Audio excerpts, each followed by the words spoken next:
In this video, we're going to cover selling your business, how to prepare it for sale, and several tiers of business buyers so selling your business becomes unavoidable. Hello, my name is Serena. I'm an equity advisor and I help business owners prepare for exit as well as sell equity for liquidity. If you're new to the channel, we usually watch the sunsets here in Dubai. The sunsets in Dubai are the most beautiful ones in the world. Prove me wrong. And for me, usually it's very difficult to film online because I get really distracted. And so we're in my neighbor's apartment on his terrace, which is a pretty good compromise. It's still a little difficult for me. Make no mistake, my neighbor is probably the biggest geek in Dubai because he has a space startup. Anyway, back to the topic at hand. Selling your business. Most business owners want to exit their business when it's probably too late. And I say this because of the people that reach out to me. They reach out to me telling me that they would like to exit their business one day or immediately. And they want to exit their business because they're tired, but in reality, they want to exit their business because at one point they took on debt, they took on a bank loan, and they're kind of tired of servicing it all the time. And I understand. But if you're thinking about exiting your business, let's try and make this business a little presentable for sale.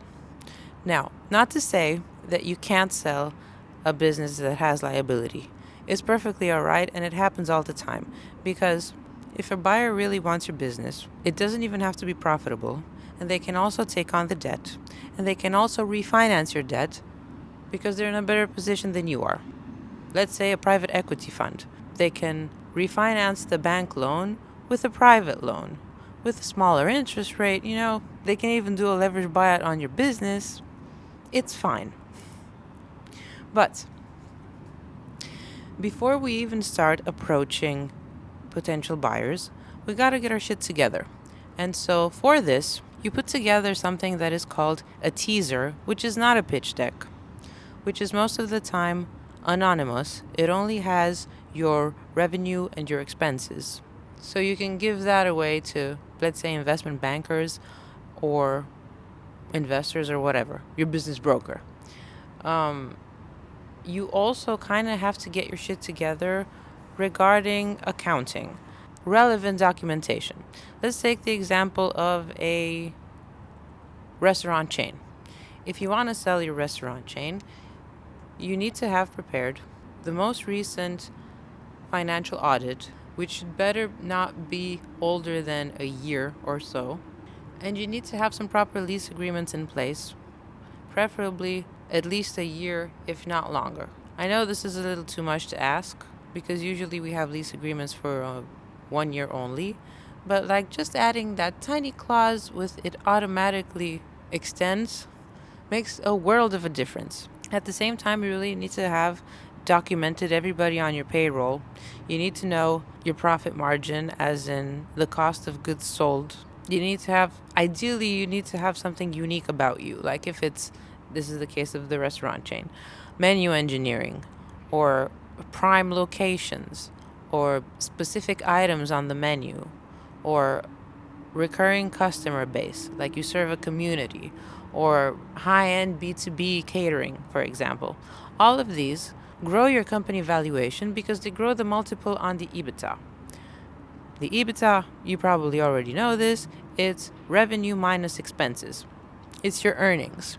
And one way to calculate the value of the business is to apply a multiple to the annual earnings. Now, this is only one method. You need a third-party company valuation.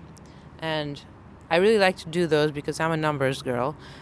And when I do the company valuation, I use 3 different methodologies. I use the IFRS methodology, which is US, and it's basically the market value of your business with replacement costs, market approach, income approach, and cost approach. It's more strategic. I use the multiple on the EBITDA, and I justify why I use that multiple. And I use a third thing, which is discounted cash flow. This is more investment banking grade. Not everybody needs this, but I like to check. Like, if I get a certain value for a business, I like to check and check again because I am ultimately a scientist. Anyway, you have everything, right? You have your lease agreements, which are stable. You have your financial audits, which are not bullshit. You have your team structure. You have your OPEX. You have your CAPEX. You have a company valuation. And now it's time to seek out some buyers for your business. I mentioned at the beginning of the video that this video is also going to be about the tiers of buyers. And now it becomes interesting. This is a completely personal opinion, but like, I'm going to go best case scenario, highest value, all the way to, let's say, worst case scenario or like biggest compromise, the least interesting buyer. So for me personally, the highest level of buyer for a business would be a strategic buyer. So you would be bought out 100%, a strategic buyout, by a competitor or by another business that is from your industry and wants to develop a line of whatever it is you do to diversify their portfolio, to cut their costs maybe. It's a strategic buy. And I like that the most because it's the ultimate validation from your peers. Like, your thing is so good that it's worth buying it instead of building it from scratch. Apple does this all the time with technology companies. Google does this.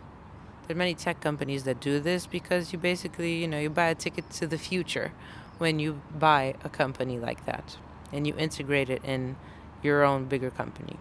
Other people would consider that exiting to private equity would be a really high-end exit. And yes, I agree. Because selling your business to private equity, again, it's a matter of due diligence.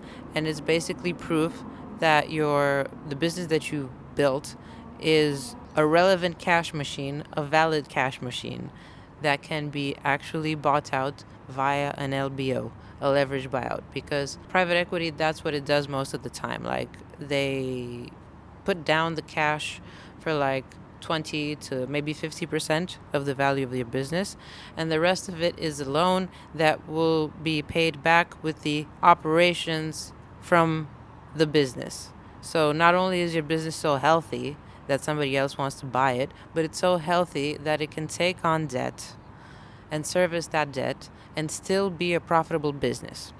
But like I mentioned earlier, most of you decide you want to sell your business when it's not looking so great.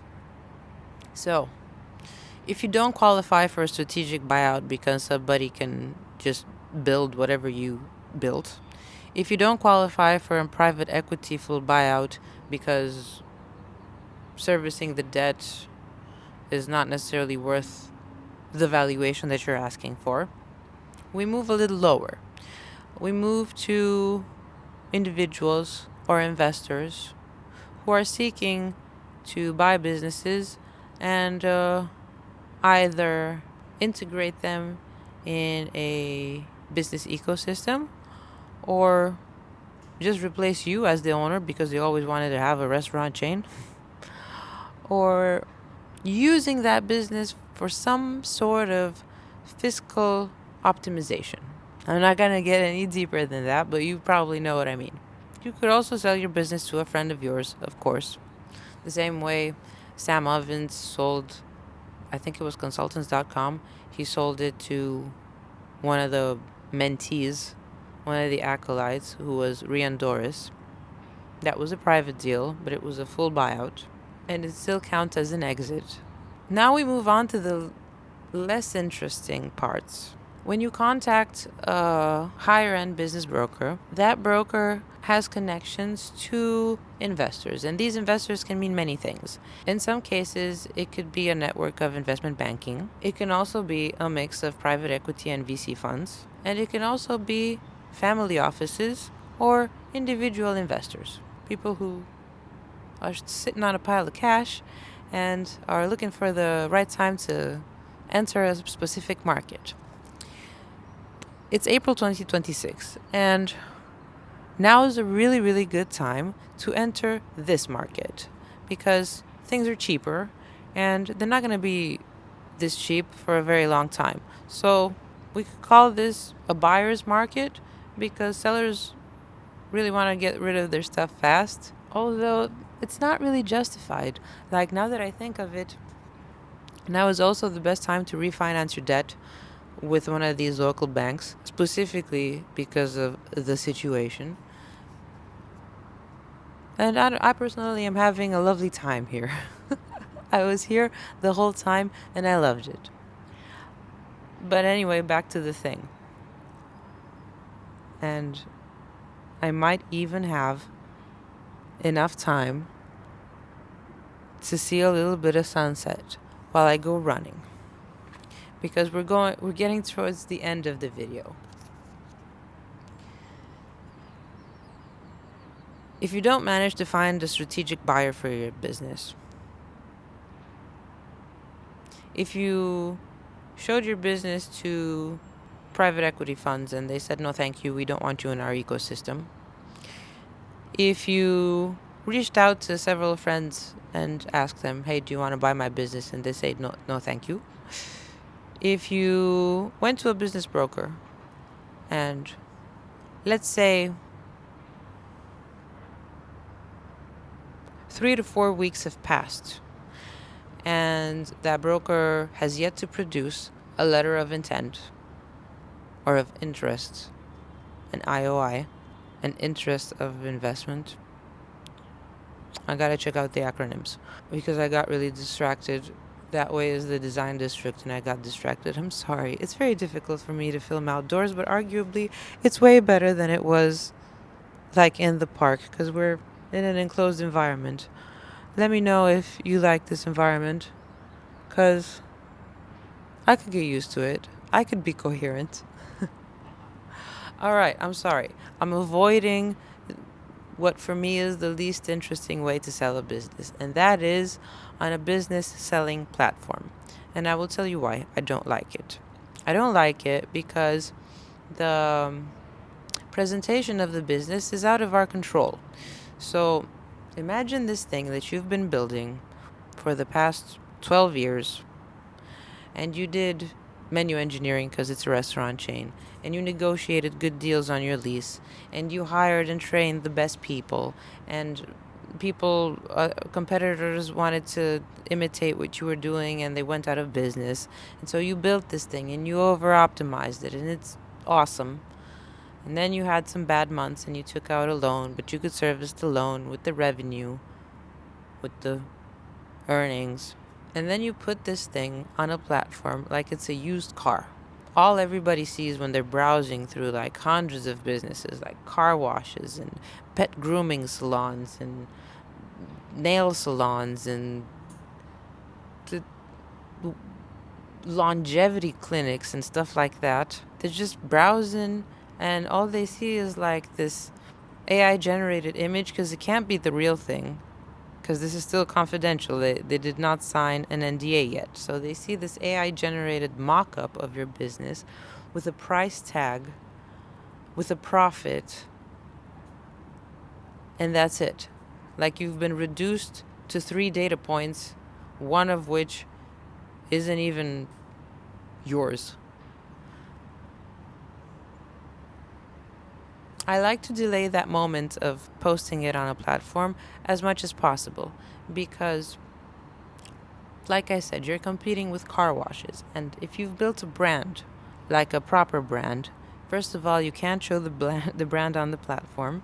And second of all, people only judge it by the EBITDA.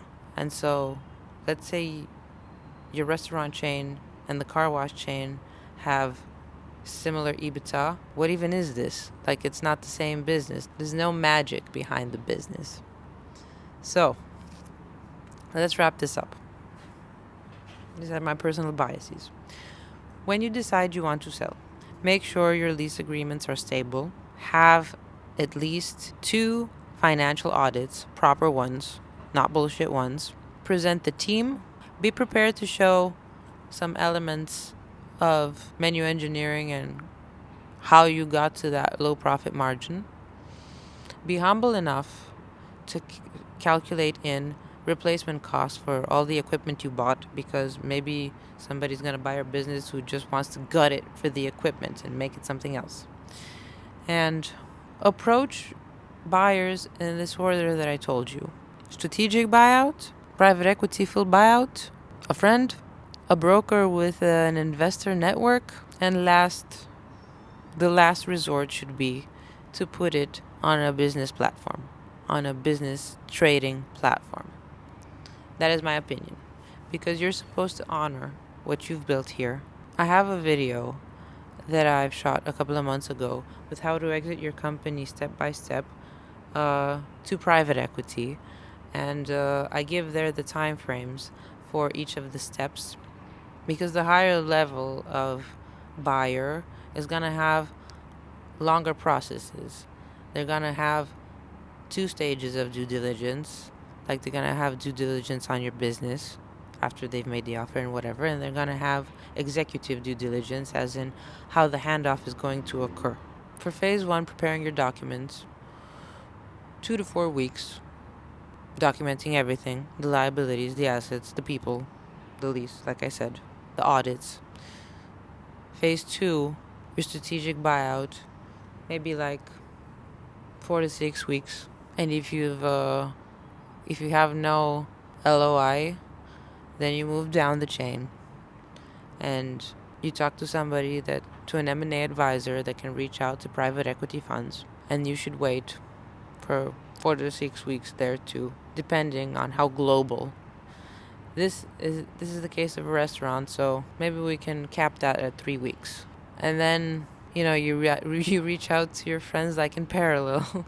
And then, 3 months have passed and you have no letter of intent. Probably during those 3 months, you're probably going to contact a business broker as well. And after those 3 months have passed, if you're comfortable waiting for 3 months, then you post it on a business trading platform. And obviously the price goes down. You look at other similar businesses listed on the platform, and you make a reasonable ask, because it's been 3 months and nobody wants your business for that valuation. Maybe you got some offers, maybe you're not pleased with them, but I really suggest you look at all the offers first, because that's actually the market value of your business. Ultimately, the buyer decides the price of your business if you really, really want to sell it. And all you can do is present it and do a really good job. Hello! I'm filming a YouTube video. It's fine. It's not live. And actually, I think I'm going to leave this in. Yes, I know. Thank you. I forgot what I was saying. What? Do this more often. I will. I talked about you. You're the neighbor. Yes, he's my neighbor. I talked about your space startup. Really? Yes. I'll show them pictures and videos. Give them the tour. I will give you guys a tour. Anyway, this was about selling businesses. And I was wrapping it up. I'm not selling yet. A couple raises, a couple little bit of... Perhaps a secondary sale, but that is a subject for another video. Ooh, double exit. I like where you're going with that. Yes. I hope this is clear for you. If you decided you want to exit, I highly suggest you reach out. There's some links below. Like, don't make any sudden moves. Don't be stupid about it. Check out my other video on how to exit your business step by step. That's to private equity, just so you know the documents that you have to prepare. And I love you. Bye.